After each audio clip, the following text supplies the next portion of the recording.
right, here we are. Welcome back to BOOKWAVE, the book club podcast. If you're new around here, don't forget to check us out around Anchor, YouTube, and our website, www.bookwave.club.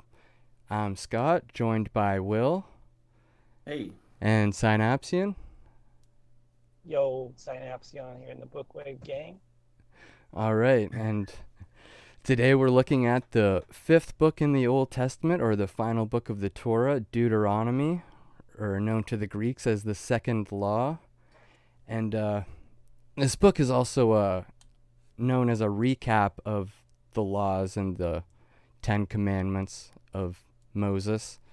And it's been a pretty crazy experience for me, anyway. And I just wanted to open up the podcast by saying that, or asking rather, how has your experience with the Bible altered your view of the Bible itself? And how much experience did you have with it prior to going into it? Let's start with you, Will. okay. Uh, so, Hello, good morning. Um, Going into the Bible, I don't think I read any of the Bible. I think my experience would have been church-based from a bygone age as a child, going to, I think, Calvary Baptist Church, maybe. And I've seen Bible quotes around the countryside, as you probably know, Scott. Yeah, You don't John have to drive 3:16. far every day. So I've heard it was a thing. A lot of people took to it, but I was really completely ignorant.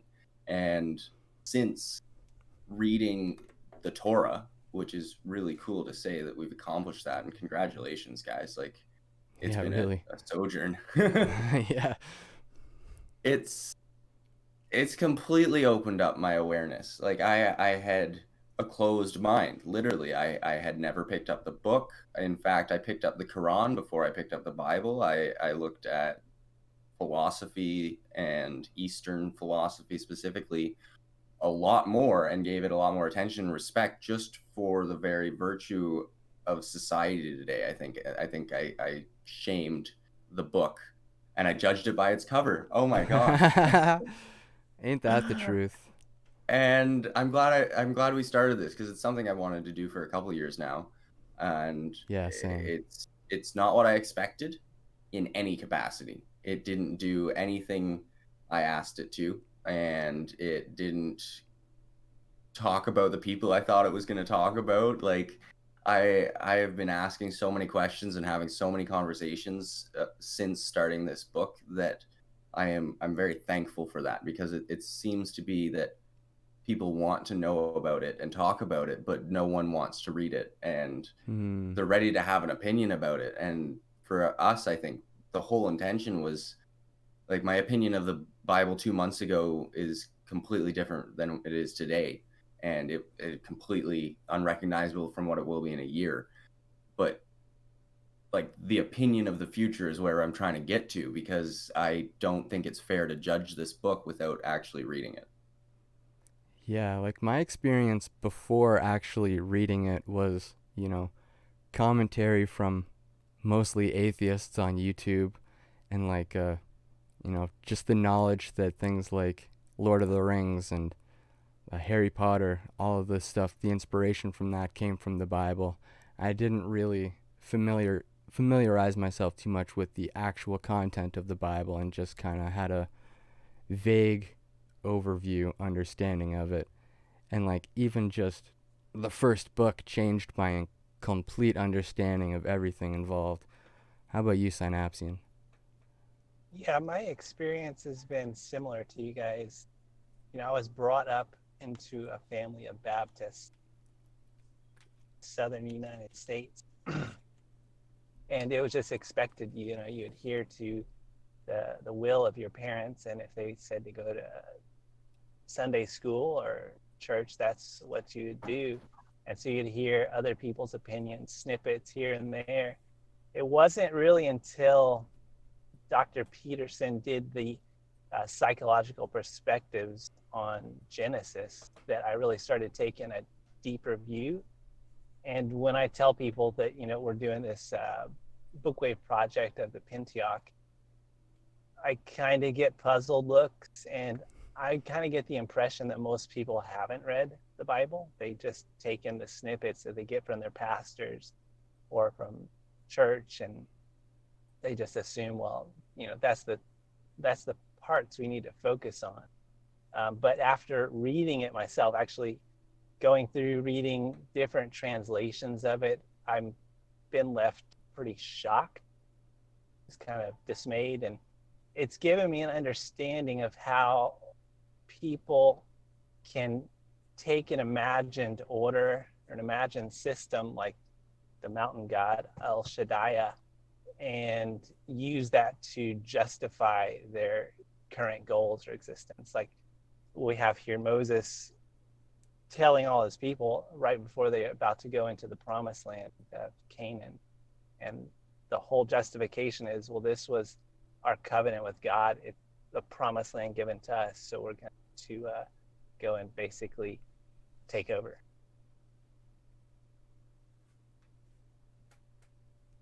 Yeah, it's weird that like it's ingrained in our culture.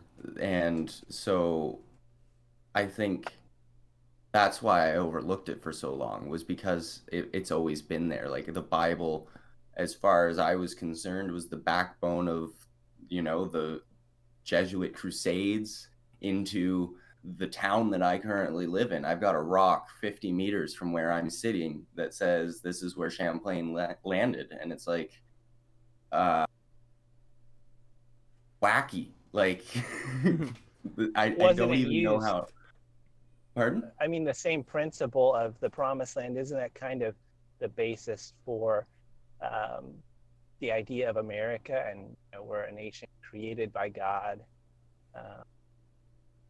Yeah, it's this, we have a very weird relationship with religion and God, and I don't think it's appropriate because we have just kind of jumped in bed with him and said that we're going to use him to take over the world, and now we're living in this sort of post-colonial society that's saying, none of our grandparents even were colonizers, like this is ancient history to us now, and yet it's still so prevalent and there's so much controversy around it. It's so hard to unpack it, and as soon as you open the lid on that bottle, it's just like, oh, this is a bottle full of bottles.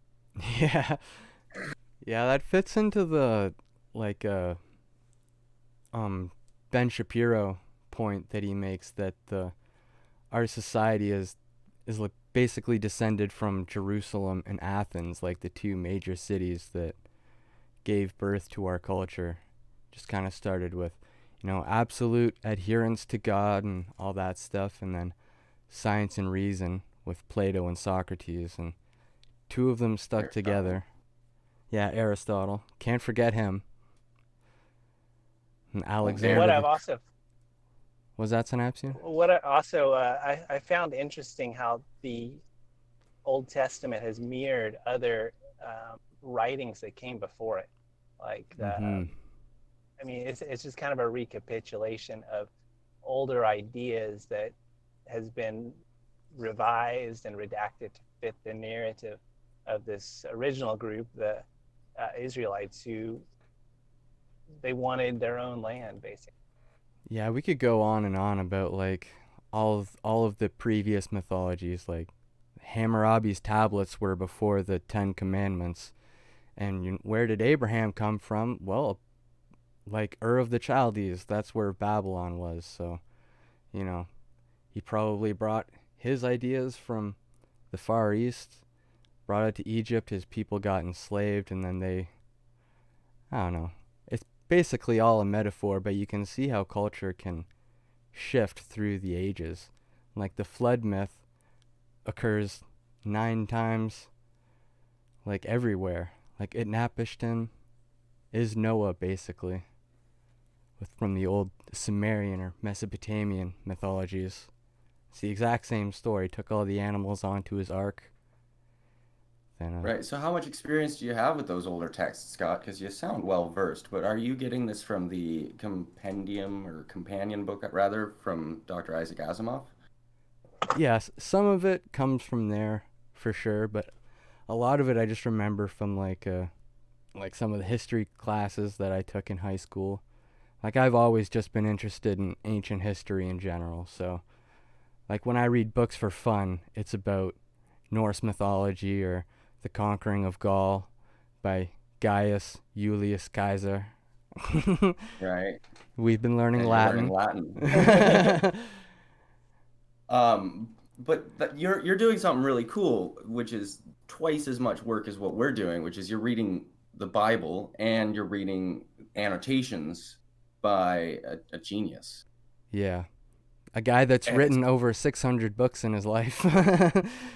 just ridiculous. I actually have a German copy of Letters Between Sigmund Freud and Albert Einstein Hmm. with an opening essay by Dr. Isaac Asimov. Oh, man. So that was a cool thing that my dad pulled out of a box last week. And it's interesting because last week, before I started the John Vervaeke series, I'm going tangential here for 2 seconds. Oh, let's get He, right into it. he shows me this book and he translates this. Well, first he makes me read German, and I did all right, but I don't know what I was reading. So he translates it and he says the first sentence is something like, "There's enough work, resources, and some other third thing. If we distributed the wealth of the world equally, everybody would be fine. There'd be no need for any of us to be slaves."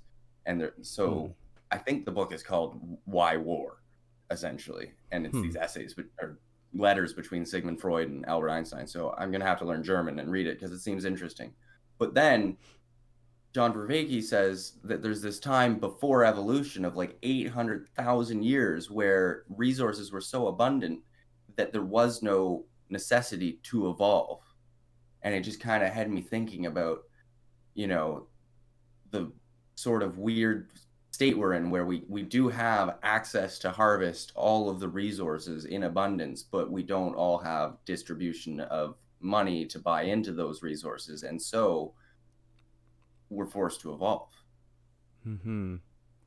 That kind of goes hand in hand with like population growth, and if there's not enough people to demand more from the environment, then there's not going to be any need to evolve because you can't spread your genes fast enough to require evolution. You're just good Yeah, enough doing the same thing over and over again.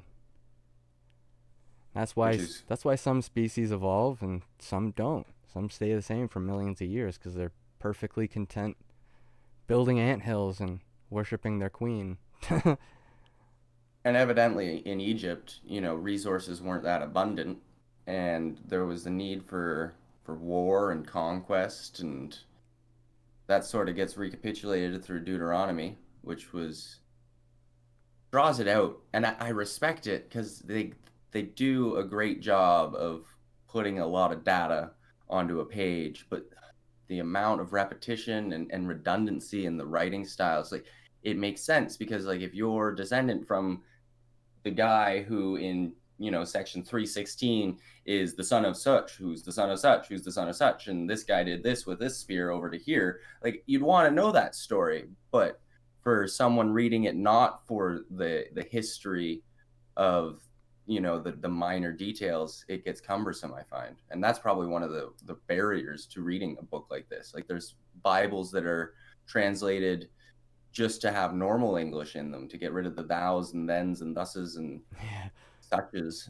And then there's probably annotated Bibles that completely strip tons of sections and say this is irrelevant, and that's probably not a good thing to do.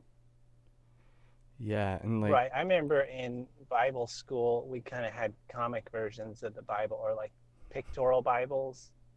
Right. And then you actually go back and read the text, and it kind of, I think what you were talking about is the documentary style of the Bible. It's written in a documentary kind of fashion. The documentary hypothesis that oh right. the reason we saw certain similar styles of writing throughout the Old Testament was because we had this Deuteronomists, or a group of people known as the revisionists or the redactors, who went back and edited. They added things like the first chapter of Genesis and parts of Exodus and multiple places in the Old Testament where it was redacted and added after the fact by these Deuteronomists, sometime Yeah. around maybe BC 750 BCE, or Yeah, the that's what era of King Josiah. Yeah, Isaac Asimov talks a lot about that too, about like the original two documents that they found, like the J document and the E document, and how they were kind of collaborated together along with this new priestly document that was the like authoritative text at the time that had just evolved, and they were integrating it with some of the older stories. So you can like go through some versions of the Bible that are like highlighted, and like this part of Genesis is from the E document, this part is from the J document. And like a big part of that explains why like some verses refer to gods and Elohim and others refer to Yahweh or just Lord, because like it was the two different tribes had their two different traditions. So like the Ephraim tribe had the E document, and the Judite tribe had the J document. Right. And to riff off that, the Deuteronomists, called the D's, they wanted this model of a singular God. You know, they believed at the time that there were multiple gods, but they wanted to consolidate all that power into Yahweh or El Shaddai. And I think previously that God was called Elohim, who was part of like a pantheon. And this all came from the earlier ideas of Babylonia. The god Baal, which I believe Moses caught the Israelites creating like a gold calf or something in the honor I think that of was Baal. Moloch. Was that Moloch?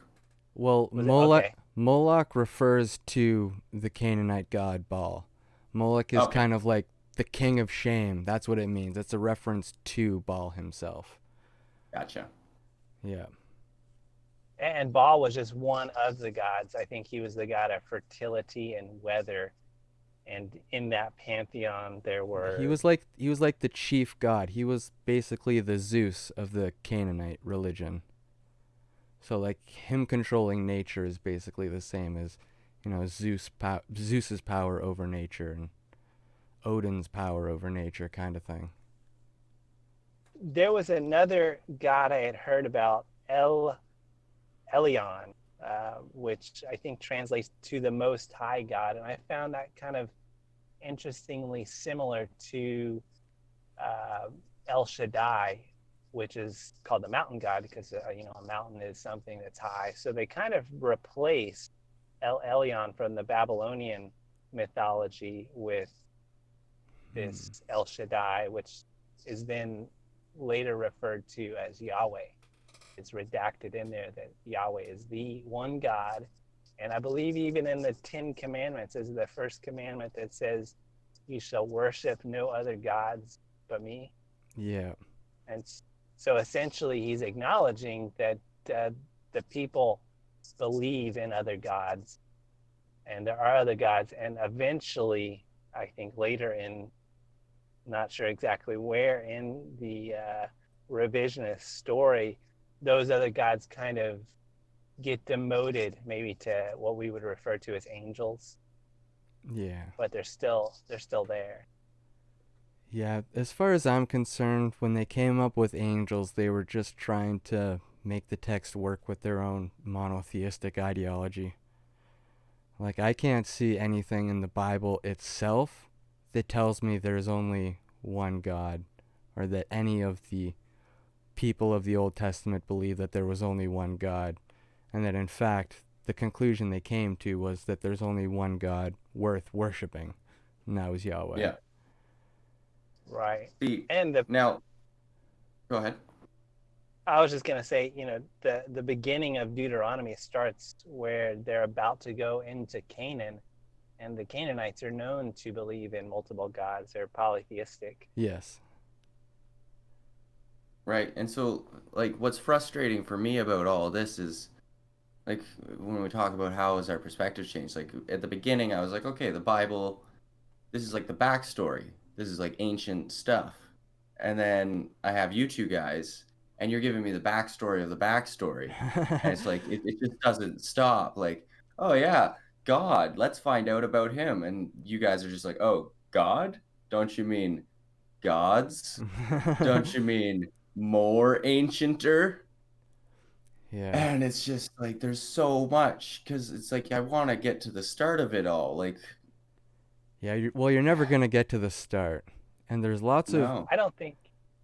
there's lots of like scientific writers that make the case that that's just natural human progression, that we start off with animistic religion, then shamanistic, then polytheistic, then monotheistic, and then of course on the end they tack on a worldview based on science and reason and propagating our genes and survival and well-being and so on and so forth.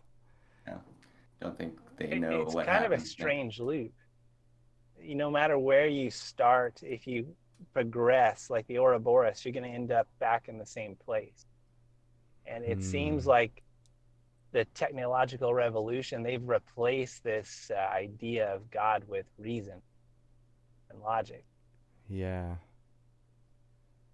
And that's what a Christian would call Satan, the adversary. I would make the argument that no one has done a very good job of replacing God yet. I would agree with that. And there may be some pretenders out there who think and live lives as though, there is already an answer and we don't need to do any more reading. And if everybody would just shut up and listen to them, that the world would be a better place. And I don't think that's right either, because if it was the answer, we'd probably all have come to the same conclusion. Yeah. Like I could be wrong, but I think Nietzsche thought he had the answer. Like he presented a worldview that like you don't need God, you can become an Ubermensch all on your own. And then he went insane. And Yeah. he wasn't an Ubermensch for very long if he ever made it there. I can tell you that much. And it's just like these, it's the longevity of ideas and philosophies. And right now, I think we're kind of in a time period where I would argue, at least for the 26 years I've been alive, or even just the 20 years I've been cognizant, we've had fads and just so many fads. And there's a very big space for people to try and give the answer and for people to come and form a community around what they think to be the answer. And prior to my existence, I think that space was a lot more dangerous. And I think we see that a lot with the cults. And, well, anybody can research that if they'd like to. But it'd be nice to see something ambitious, or maybe not even ambitious, but aspirational, that tries to just throw a blanket over the whole planet and say, forget about God. Let's think about humans. And not to say God's dead or not to say God's relevant, but to say just put him aside for 2 seconds and realize that we're all the same species. Yeah. We're kind of in this middle territory between these old ideas of these gods and these newer ideas of creating an ideal at the top of the pyramid, whether that be reason or something. But right now we're in that middle area where we're still divided to all these separate groups. And yeah, I think the highest ideal would be to actually come together as a planet. I think I want to pick apart your pyramid metaphor, because, like, if I were to picture where I'd like to see the top of the pyramid land, it would be actually on an equal playing field where all of the old and new ideas are in this spectrum that's on this line, and we pick up this line and we set it over here, and then we say, okay, but this is what it means to be a human. You can go over there, you can do whatever you want over there, but at the core of it, here's what it means to be a human, and here's what we're all going to agree upon. And you have to take this over there. Anything over there that contradicts with this doesn't work anymore. And it's not because that's bad or that's wrong. It's because this is an orange, and that is an apple. Mm-hmm. If you could somehow time travel back to like the time of Moses, I mean, isn't that essentially what he was saying to these people in the story? Like, Yeah. this is the new law. We have the Deuteronomic code, and it's 600, 365 negative things you can't do, and I think 249 positive things you can do, and Yeah. this is the way it's going to be. The only thing to say about that is with 613 rules, everybody is going to be a sinner. Like, there's no way around that. Yeah. And that's the problem when you get into like the murky territory of well-defined objective rules. Mm-hmm. Like, we are philosophical, emotional, belief-based, weird, logical creatures that, before you get to logic, you have to get through all that other stuff. And exactly what you said, Synapsian. Like, Moses said, we need to stop sacrificing humans to these false gods. We need to get together and stop washing our hands in water that have dead bats in them. We need to do some really basic stuff, and we all need to start doing it because all of this is necessary to perpetuate our species. And it was a very conquest driven perpetuation, but I think it did well for at least 2,000 years. Yeah, just looking at history though, as cultures try to integrate with themselves, like in the time of Moses when the Israelites were like coexisting with the Egyptians and the Canaanites, that only led to war. And in the time of Rome, when, it was the upstart Christians trying to coexist with the Romans, it only led to war. And, the Crusades and all that stuff, and holy expansion and all that stuff. So how do we reconcile the two halves of society today? Like, just to take a random example, like the SJWs with, hashtag trad life, or Such the a typical random example. just like a random conservative and an SJW. How do they reconcile without, the same way that we've reconciled in the past? Like, how do we find the way out here? I Well, think they and could like go smoke ahead. a joint together and realize the mysterious together. I don't know. No, I think they'd probably have to go harder than the joint. I think we might be requiring eucalyptus leaves for that sort of symbiosis. But that's the scary thing, isn't it? That, when you look at the historical record, the new normal requires the destruction of the old system, and the old system is this perfectly balanced system that is quite happy being stabilized by all of its sort of secrets and shadows and negligences, Yeah. and it resists change. And when you come across a wall, Yeah, but I I'd kind of like had to a believe. Hold on, I'd like to believe that if the SJW and the conservative walk into the bar and some third existential element enters into the bar, the SJW and the conservative sort of strip that label and become humans. But I don't know what that existential entity is, and I don't know how to get them to look up. Yeah, and one of the biggest problems there is it's a lot deeper than just getting the individual to reconcile with the individual. It's the mob with the other mob. Like, if you look at Trump derangement syndrome on both ends, he's either orange man bad or he's the patron saint of America. Like, it's hard to And find the what's middle ground there. And without the middle ground as like this kind of referee, how do we, get these people to stop being at each and other's throats?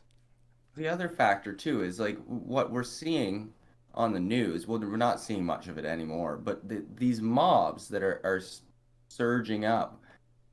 I don't know if they're aware, but there's other mobs. Like, once you enter the space and say, I am a mobster, the individuals And the groups and parties that also wear that hat say, welcome to a very long and infinite game. We have many more resources and tools and experience than you do. We're going to sit back. You get as far as you can in this thing that you think you're playing, that we've been playing this whole time. And if you succeed, we'll squash you. And it's just like, it's a short-sighted philosophy to say that you're a mob. I can't abide by that. Ugh. Is that not what the Israelites are doing essentially in this story, though? They're If you want to considering be a themselves mob, you got to be the best mob. Yeah, you got to be the mountain gods. Yeah, like there's one way to do it, and that's united under one banner and with 5 million soldiers. And that's not what I'm seeing in town squares. What are they playing at? Right. Yeah. The mobs we see today are kind of fractionalized. They might start as one group and then end up like the LGBTQ plus So ABC. last weekend we moved my brother-in-law and mother-in-law and my other brother-in-law down to their house in a Mennonite village. Like not in a Mennonite village, because obviously you're not getting a house there and you don't know where it is. But that's sort of my point, is like you look at the Mennonites and it's intimidating. That's the word everybody agreed was what it was that you felt, is you see this man. It's not even a person, it's a man. And you know he's a man. And you know that he's a man in the sense that man used to mean man. And all of them are like that. And they all know what to wear. They all know what to do. They all know where to go. They all know who they are. And a dog is just a dog. And you have this group of people who have convictions and consistency. And they have been able to do quite well. But Will, that's an oppressive social construct. Don't you know anything about the patriarchy? Right. But let's not say the Mennonites are the goal, but the reality is that they exist and they've been existing, and through consistency and similar convictions, like all of them are doing the same thing everywhere. And like, so he comes to the house, there's some broken glass, he immediately cleans up the broken glass, because you have to deal with that immediately. And this is not the mentality that I see people carrying. I don't see people who know who they are and also know what they're doing and also know why they're doing it and how it's going to get done and where it's going to go. I just see people freaking out, and it's sad. Yeah, and what I really admire about the Mennonites and the Amish is that they're very live and let live, like kind of a libertarian structure. Like, they're just doing their thing. They're not going to try to impose their religion or their way of life on you. They're not going to knock on your door and ask you if you've heard the word of the good Lord. So it's even more than that. If you ask them, if you ask a Mennonite about their philosophy or even about their clothing or anything that they do, it's usually I don't know, or that's just the way it's always been. That's just the way it is. Because they're not trying to have a conversation with you. They're not trying to tell you about their beliefs, because they have their people. They have enough people. Yeah. And we're back. All right. Rugmo, I'm curious, since you've studied some of this stuff in more detail, like the mythologies, I'm wondering what your perspective is. Like, what do the Canaanites in this Deuteronomy story think of these Israelites, like waiting outside across the river, and do they think that they were about to get like beat down? Or well, we don't really have much like surviving evidence from the Canaanites. There's like a little bit of like art and stuff from the Hittite Empire, which was kind of like at war with the Egyptians near the end of the Bronze Age when the Sea Peoples attacked, but like not much specifically on the Canaanites other than their religion. but it is based a lot, or it looks a lot like the Mesopotamian religions, the Norse religions, and some of the other Proto-Indo-European style cultures. And the most interesting thing that I came across when I really dug into it was the phenomenon of the Nephilim, because there's a lot of different translation, like transformations for this word Nephilim. Because when the Hebrews talked about them, it was like strictly talking about like the fallen ones. They were talking about people of a bygone age that are all dead, like pre-flood times. Like the Nephilim were these great warriors, and it could be taken in a number of different ways. Like it was a different species of giants, or it was like referring to the heroes, like the Greek heroes in like the Iliad or the Odyssey. Like when it refers to Achilles as an old hero, they would like use the word Nephilim to be like it was a giant of their time. And it was kind of like, it kind of really reminded me of when I was reading through the Game of Thrones books, and I was talking about like the heroes age, the age of heroes before like the modern age, and I was talking about how instead of like the gods that they all rallied behind, it was like a polytheistic culture. They were all like in Game of Thrones anyway. It was like a polytheistic culture. All of the trees represented a god. That's how like they interacted with them. None of the gods had names, and history revolved around these heroes around Westeros kind of thing. So that was like an analyzation of history where it was kind of like the same thing. When it talks about Thor, actually in the beginning of the Prose Edda, this is another point, it basically starts off with the Christian creation myth, and then it goes on to say that like man forgot about Adam and Eve and the one true God and separated into all of these tribes, and one of these tribes settled in Troy, and then after Troy fell, the survivors took off, migrated north, and they were the original Aesir. They were the heroes. They were the gods that came up north and spread their own culture and technology and religion to the Germanic peoples and the Norsemen. So like the more I look into it, the deeper it gets, and the more I think the Nephilim is just referring to people that held the same status as someone like Achilles or Hector in the Iliad. So like another example from the Bible, like David versus Goliath, it could have just been, Goliath was probably a big dude because, you know, they didn't have jiu-jitsu back then, so chances are the biggest guy was going to win. So they put forth their Goliath to fight, you know, the best of the Israelites, little David with his hand sling.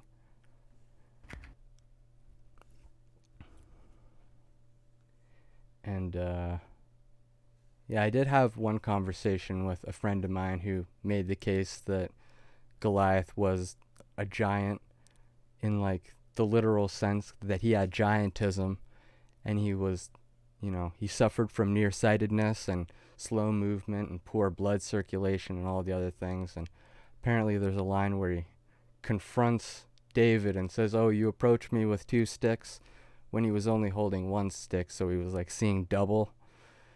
So that could be evidence that he was just a nearsighted abnormality who they propped up as a hero in the same way that the Trojans would prop up Hector. Your science sounds ruthless, sir. I think your friend saw the same. A nearsighted abnormality. There was a TED Talk on that very subject. I wonder if your friend saw that TED Talk. Oh, probably, honestly. It's weird because, like, there's only so far we can find out about all of these stories, and we have to just read what we can and hope that, you know, we find artifacts and stuff, and maybe some secret cave has actually a whole bunch more scrolls that turn up in another 20 years. That's always fun, and it's interesting because it's our own backstory, even if it has nothing to do with us. You know, the human race Mm-hmm. did stuff, and we have a record of it, and it's super cool and fun and interesting, and then also humbling to find out that, you know, we've got the same problems we did 3,000 years ago. Yeah, and to think like what human beings are capable of in the horrible and in the fantastical sense.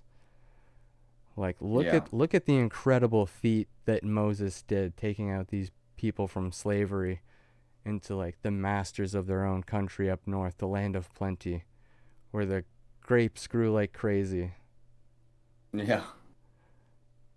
There's enough olive oil for everybody to go around. Well, I was kind of interested on what your perspectives were regarding like why are there so many curses compared to the number of blessings?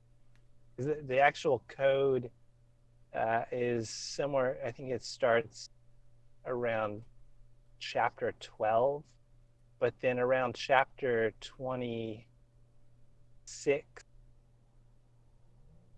Yeah.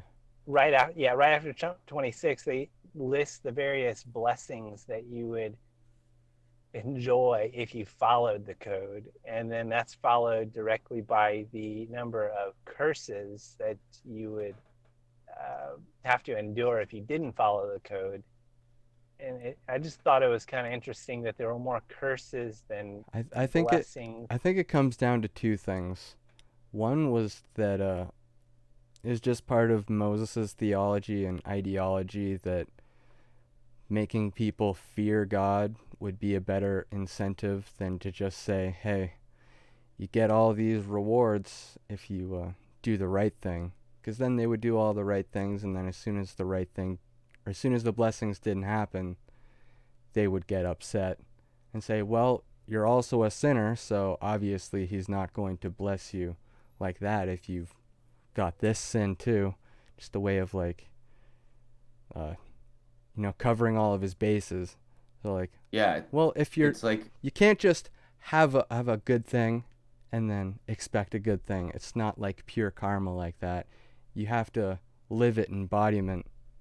You have to live it and embody it to the fullest extent, or nothing happens, and I God think hates you. I think I think you're So, on the right thread, and I think you're hitting on the same thing that I want to say. But and as other far than as that, it's the also a form of oppression, just to make people scared all the time and but it's obedient. my turn. It's my turn. I think as far as your former ladder point goes, it makes it really convenient to be in the position where if someone goes to say, well, I did everything that I was supposed to, why didn't I get my blessing? To be able to say, oh, well, you're wearing jeans. That's why. Like the amount of rules, like you're wearing jeans with a cotton top, like you can't do that, and that's why you didn't get your rain today like you asked for. It makes it very easy to just sort of brush people away. When you have that many rules, you can always find a reason that things didn't go your way, as opposed to just having good blessings for doing the good stuff. And you're also coming in on the heels of a bunch of gods that would have you sacrifice your child to get what you wanted, and Right.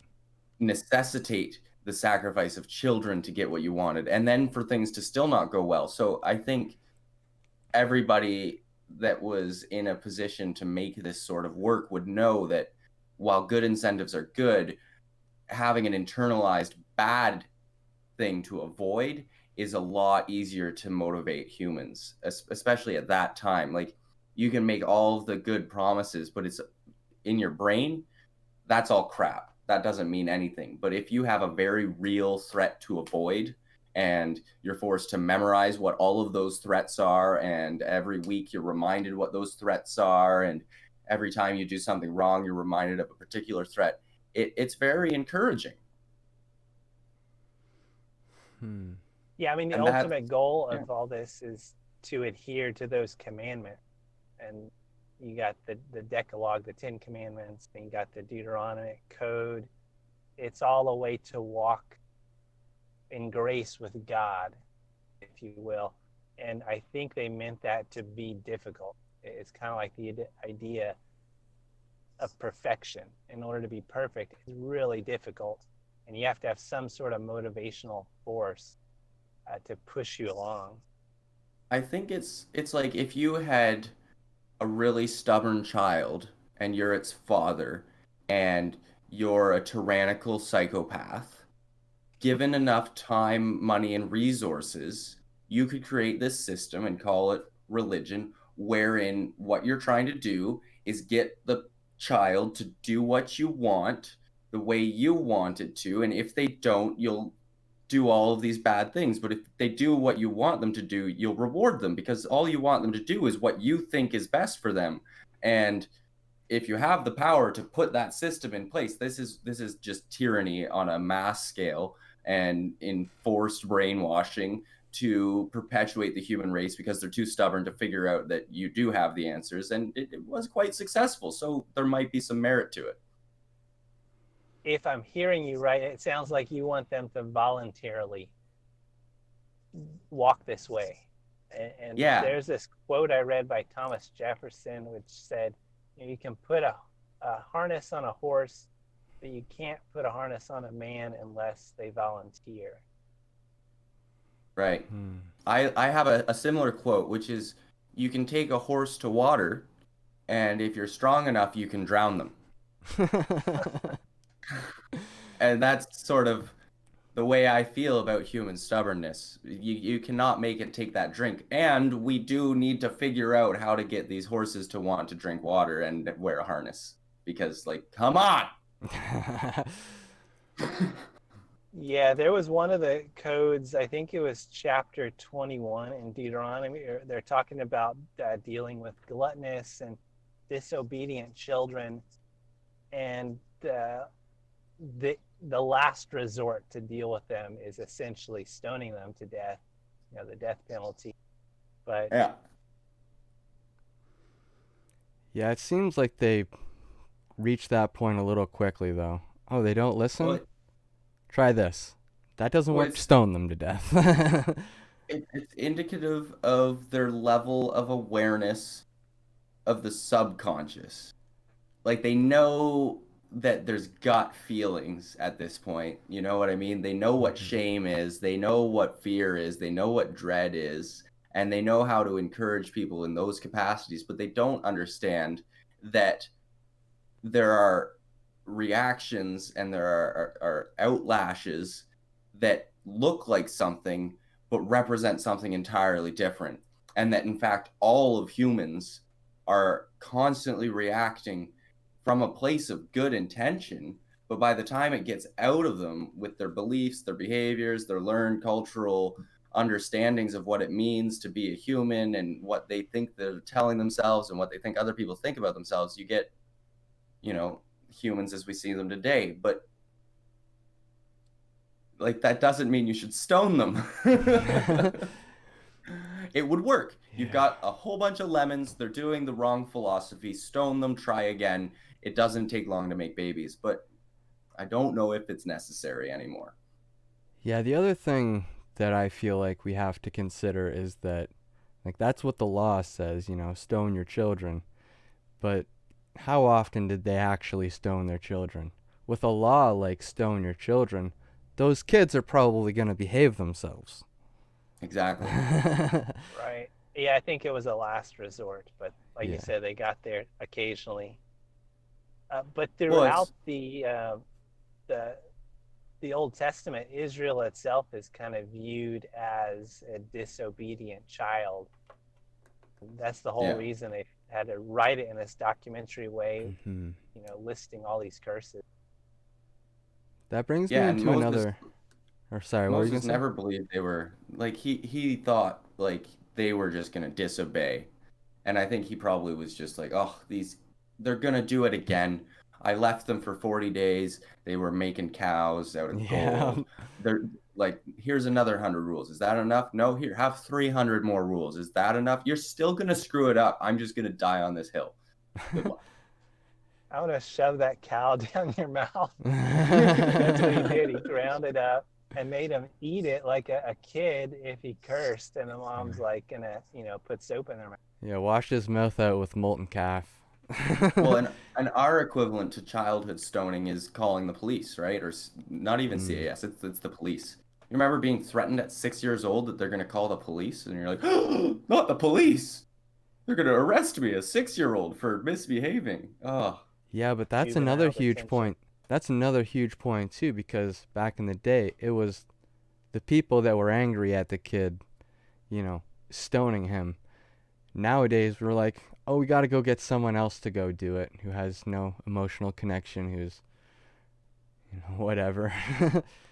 But yeah, and we're starting to realize we need to do that and come up with systems to suppress that sort of emotional confrontation between yeah, individuals. But it's easy to call 911 and say this guy's causing me problems. It's a lot harder to settle that problem yourself, which is what we need to do more of. yeah, but the problem is, the problem is that there's so much that goes on before you talk to a human being that prevents you from talking to a human being. And for me, like, you know, like if you have an issue with someone in your apartment building and you live in an apartment building that rents 20% of its apartments to the local government for subsidizing housing, and you have this variation of long-term care units and geared to income units and welfare units and then regular units, and you've got this problem with someone down the hall, you've never seen them before in your life, everybody's on shift work and different times of leaving, who knows who's behind that door? And that's one of the things that Mm-hmm. it's this great blessing and this curse that we're able to live with strangers, and so many strangers, because of the cultures and cultural rituals and practices that we've developed. But now Yeah, they we've didn't got have so that in many the Bronze walls. Age. No, we've got so many walls that they're starting to manifest inside of our heads. And Mm. chances are the person behind that door, no matter what they look like, is a human being who wants to resolve it compassionately. Yeah. And that we've come a long way since Canaan. Yeah, another thing I found interesting is the parallel between the codes of the old days, the Deuteronomic Code and the Ten Commandments, and our own modern legal system, how we have administrative law and criminal law, where the administrative law is typically written in the positive tense. You will do these minimum things, whereas the criminal code is written in a negative sense. Thou shalt not kill. Thou shalt not do drugs and things like that. Right. But we've essentially taken, our current system from these older, like the Hammurabi's code and these codes written in the Bible. Mm-hmm. And I think it's important to have some kind of centralized system like that in place, because if you decentralize it and let everybody come up with their own personal codes of the world, you're going to end up in a chaotic mess. I mean, sure, most people will base their code on like keeping themselves from getting hurt and keeping other people from getting hurt, but you have a small minority who just don't think like that. They think pathologically, like the Virginia Tech Yeah. mass murderer. Just said, well, I'm going to take things into my own hands and start shooting people. And he actually came from a Christian family. I believe his mother took him to church or to see some kind of priest to help him out with his depression. But you let some people create their own code, and it ends up a pathological system, chaotic system.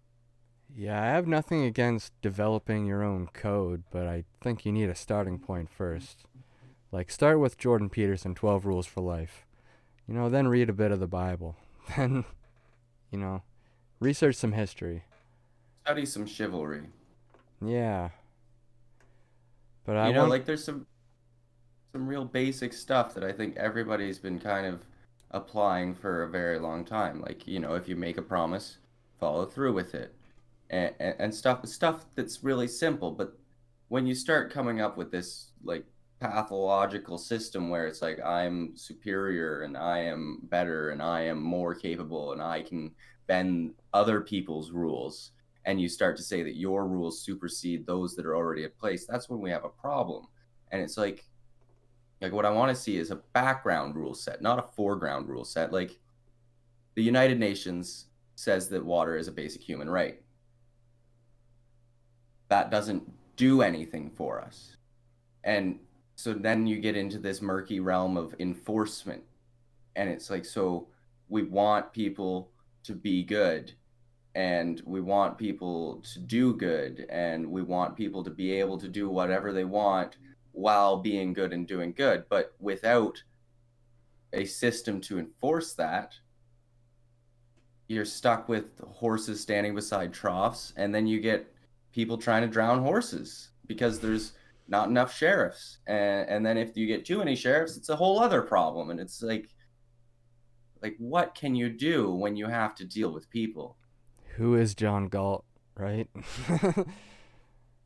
All day. And our current system is based off this Deuteronomic code where there are, a bunch of curses out there where, if you do this, you're going to go to jail or juvenile detention, or you're going to be placed in handcuffs. Yeah, Well, on that point, was there was a weird point in this book where it said that, there was like a special prison city in the country of Israel, and like they were sent there, but they could like run away to the next city and be free. Like, I But don't if you get die, it. if you get caught before you get there by the person that was related to the person you killed, they could kill you and it wouldn't count as a crime. Yeah, there was a Yeah, lot that of was a weird one. there was a lot of weird little murder rules that didn't make much sense to me. Like, basically saying if you're good enough to run away, then you're absolved of your crimes.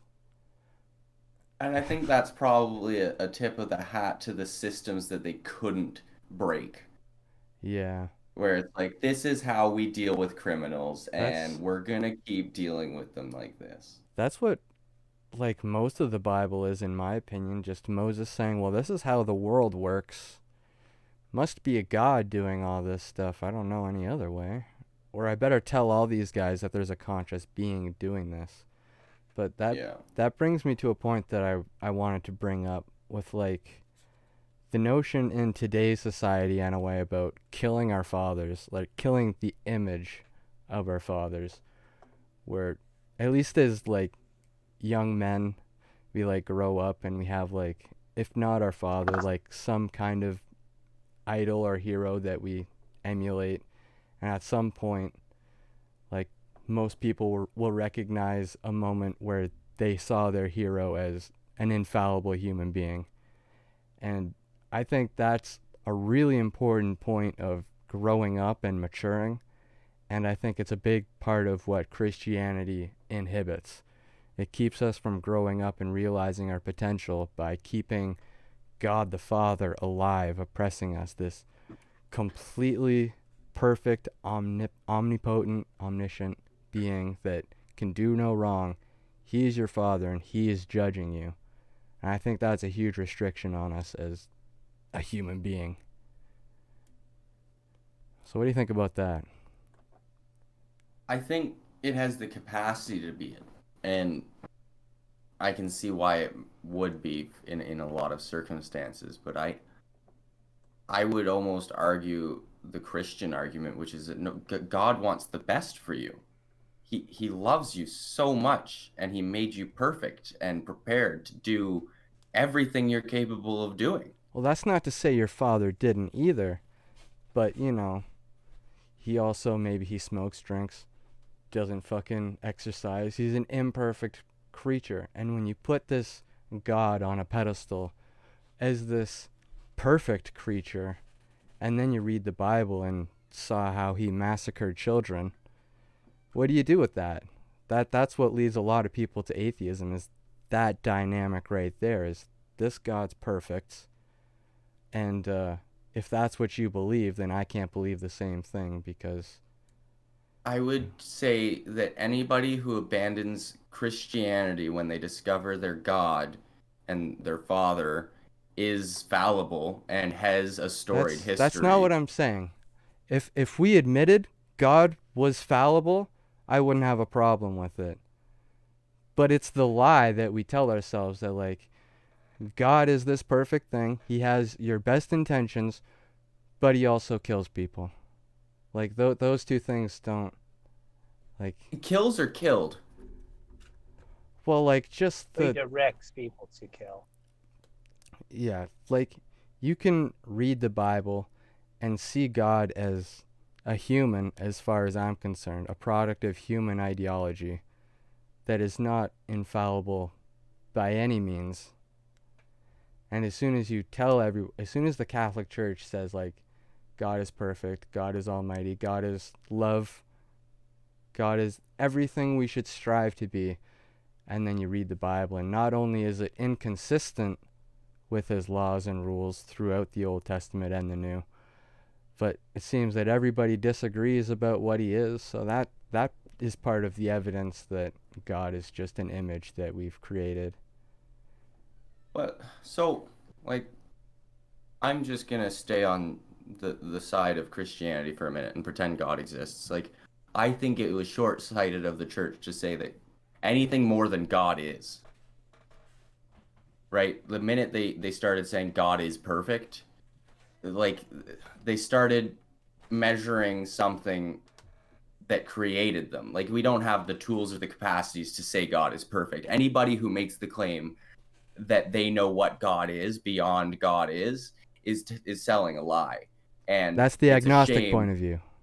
It's a shame they went that hard because that puts them into a corner, and it's gonna be a really gross fight from that corner. And like I'll tell you right now, God is. If he is, he is. And he wasn't great because he was a product of humanity. And I don't know if it's a chicken and the egg situation, but it feels a lot like it. And he's been growing. And I think he's been out of the scene for a while now. And I'm hoping that he comes back with a sequel that's worth buying the ticket to.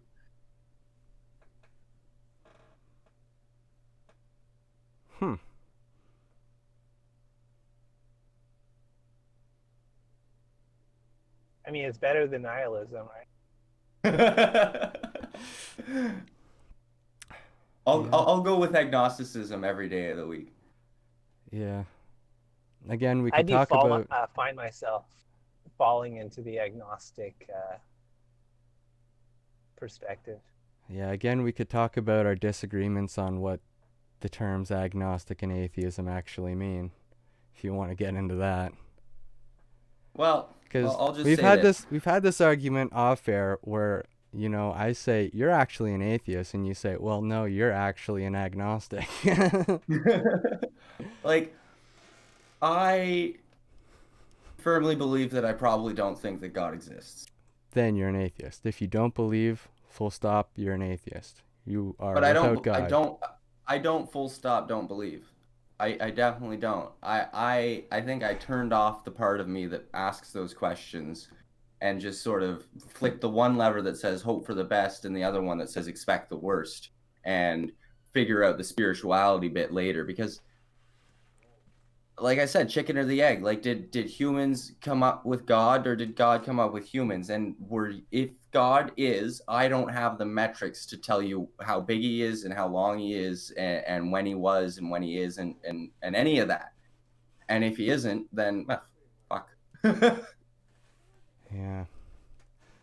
I mean, I want to believe that there's a God, not necessarily the Christian God.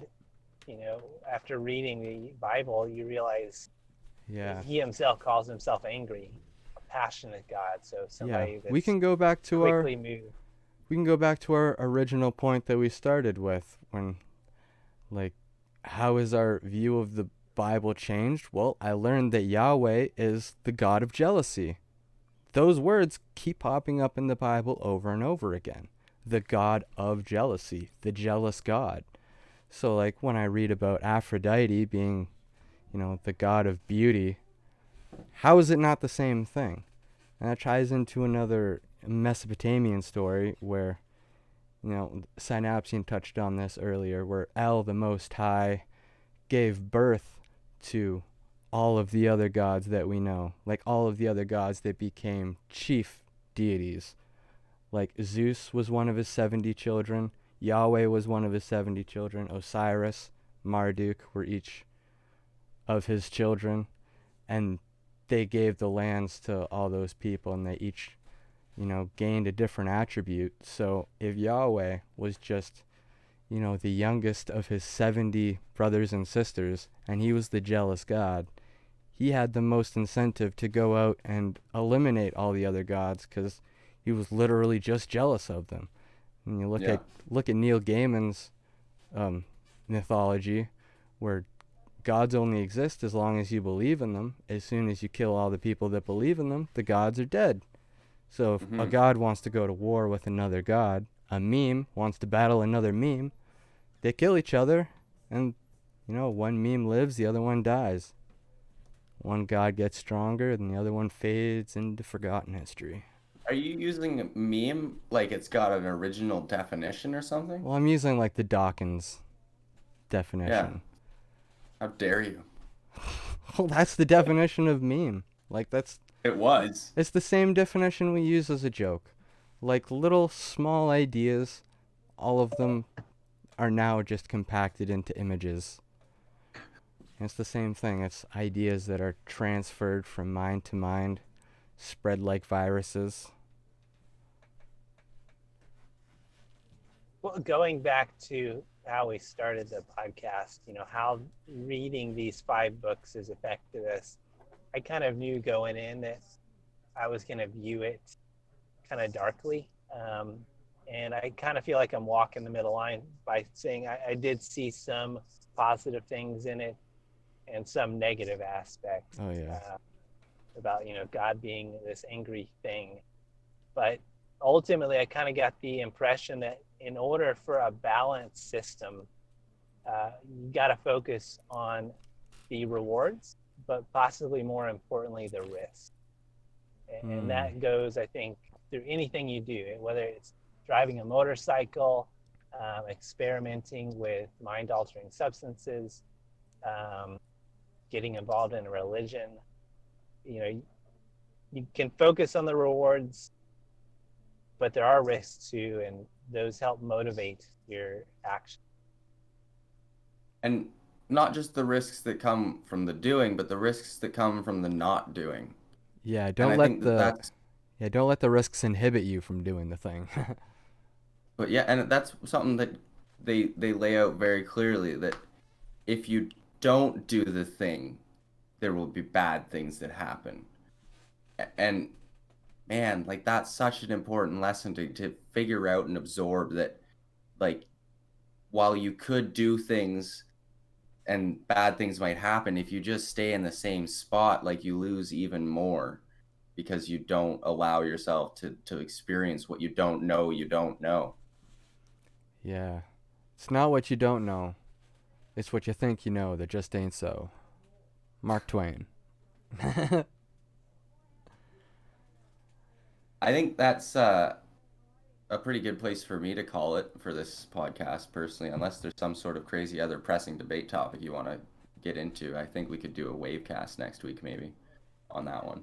Yeah, I think I got everything I wanted to say out. There's some more strength of an unicorn stuff that comes up, too, in this chapter. So, just random point. Unicorns or bison or something. Yeah, oryx, rhinoceros. It's impossible to know for sure, but There was probably never anything other than a narwhal with one horn. there was actually also another point related to that. When I was reading Caesar in the Gallic Wars, he talks about unicorns, how like the Gallic people were selling unicorn horn, and like he basically describes a narwhal horn, and the people that he was talking about were like off the coast, that's where all the narwhal were. So. What Yeah. age did you guys like? Were you guys ever? I know Matt. You said you were in the church as a kid. Matt's not here. Rugmo, were you ever like? I'm Will. I'm sorry, Will. You were in the church as a kid. Rugmo, were you ever like part of the church community or anything? I've never been a part of a church community, and I remember that the first time I felt the impulse to call myself an atheist was the first time someone tried to tell me that Noah's Ark actually happened. So that's my history. Do you think it didn't happen, dude? Oh, jeez. I think there was probably some floods, but I don't think he saved every single living species on a boat. Well, then how come we still have all of them? Because the flood wasn't that big.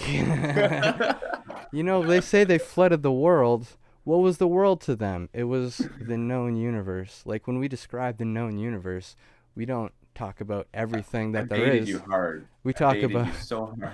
I know, but these are like the kind of things that get me going, dude. You know how to So push my buttons. Will, what age were you when you left being in the church? I can't say for sure. Things get a little vague between Yeah. the ages of maybe 11 and 15. You know, I definitely Yeah. wasn't ever sold on the church, but like I went because that's what we did, but we didn't go all the time. And like I did Sunday school for a minute. I barely remember it. And then my family dynamic got weird. We had a couple of my nephews came into the fold. So I became an uncle when I was like 7. And so by the time I was 13, we had children in the house again. And so we were going back to church and bringing them to Sunday school because it was a good community. And I remember around that time they tried to get me into the youth group, and the youth group was comprised of like 4 people that were 5 or 6 years older than me. And that was when I knew that this was not the place that I was trying to find my community. So Yeah, I think around the Probably same time I left. probably like just before high school, I think. But it was petering. There's another term. For a while. Our family went quite often because my dad and grandfather were deacons in the church. And so we would go like Sunday school and then church after that and a Wednesday night service. But there was something always that, I don't know, I felt uneasy about. And it wasn't until rereading the Bible that I kind of had that retrospective analysis of, okay, now I know why I felt uneasy. But back when I was a kid, I actually started getting like physically sick thinking about going to church. You know, I don't want to go. And once actually puked in church. Wow. And it was kind of that, I realized, you know, maybe I shouldn't go back. I don't know what it is. It was probably just a stomach bug.